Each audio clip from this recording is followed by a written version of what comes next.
Srimad Bhagavad Gita, Chapter 7, The Yoga of Wisdom and Realization, Summary of the Seventh Discourse. Sri Krishna tells Arjun that the Supreme Godhead has to be realized in both the transcendent and immanent aspects. The yogi who has reached this summit has nothing more to know. This complete union with the Lord is difficult of attainment. Among many thousands of human beings, very few aspire for this union, and even among those who aspire for it, few ever reach the pinnacle of spiritual realization. The Lord has already given a clear description of all pervading static and infinite state of His. Now He proceeds to explain His manifestations as the universe and the power behind it. He speaks of these manifestations as His lower and higher prakritis. The lower prakritis is made up of the five elements: mind, ego, and intellect. The higher prakriti is the life element which upholds the universe, activates it, and causes its appearance and final dissolution. Krishna says that whatever exists is nothing but Himself. He is the cause of the appearance of the universe and all things in it. Everything is strung on Him like clusters of gems on a string. He is the essence, substance, and substratum of everything, whether visible or invisible. Although everything is in Him, yet He transcends everything. In the actionless self-prakriti or nature is made up of three gunas or qualities: sattva, rajas, and tamas. These three qualities delude the soul and make it forget of its true nature, which is one with God. This delusion, termed Maya, can only be removed by the grace of the Lord Himself. Thus far, Arjun has been taught the highest form of devotion which leads to union with God in his static aspect as also with his dynamic prakriti. Krishna tells him that there are also other forms of devotion which are inferior as they are performed with various motives.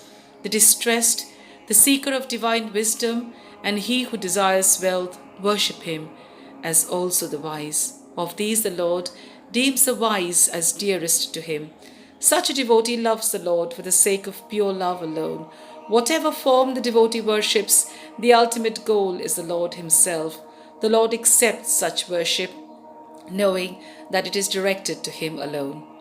Verse 1, the Blessed Lord said, O Arjun, hear how you shall without doubt know me fully, with the mind intent on me, practicing yoga and taking refuge in me.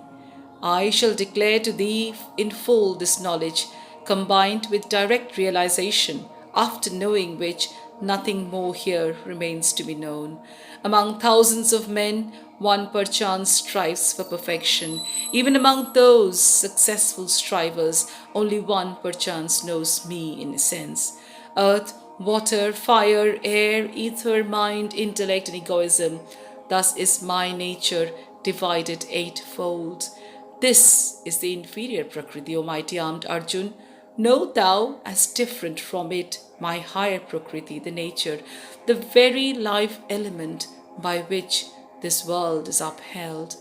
Know that these two, my higher and my lower natures, are the womb of all beings. So I am the source and dissolution of the whole universe.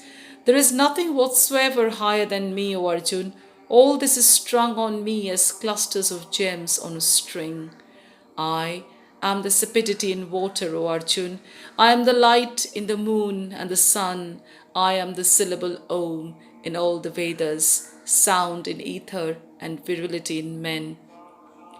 I am the sweet fragrance in earth and the brilliance in fire, the life in all beings, and I am austerity in ascetics.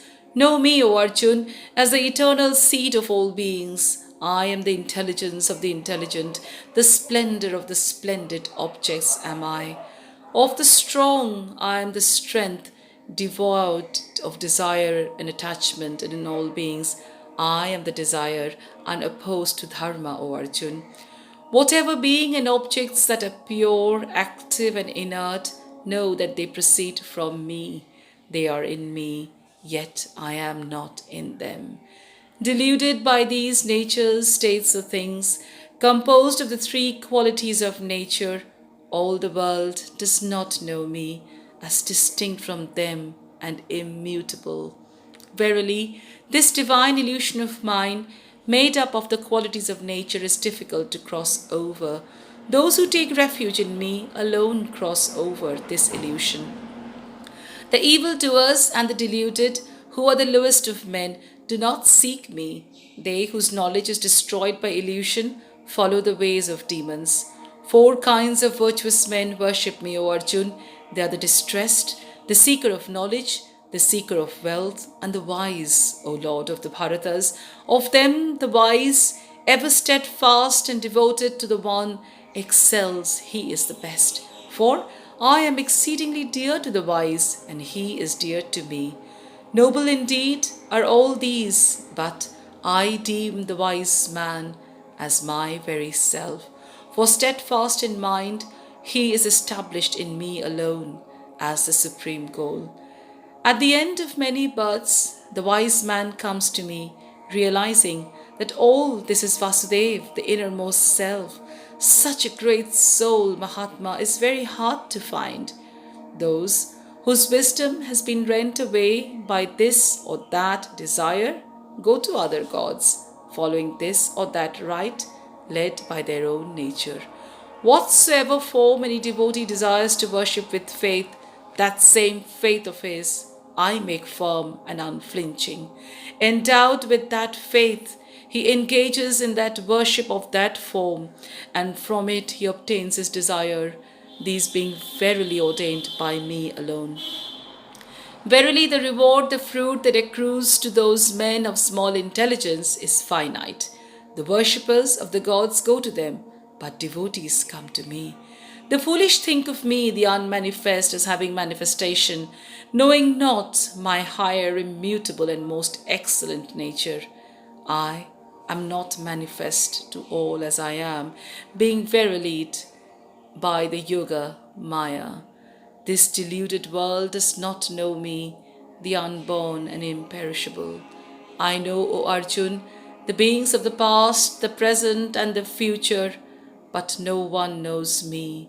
By the delusion of the pairs of opposites arising from desire and aversion, O Bharat, all beings are subject to delusion at birth, O Parantap. But those men of virtuous deeds, whose sins have come to an end and who are freed from the delusion of the pairs of opposites, worship me steadfast in their vows. Those who strive for liberation from old age and death, taking refuge in me, realize in full that Brahma, the whole knowledge of the self and all action.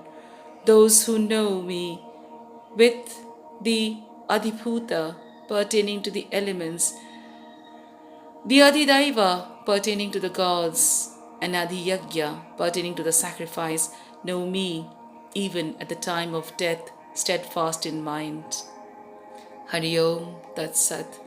Thus in the Upanishads of the glorious Bhagavad Gita, the science of the eternal, the scripture of yoga, the dialogue between Sri Krishna and Arjun, ends the seventh discourse entitled The Yoga of Wisdom and Realization.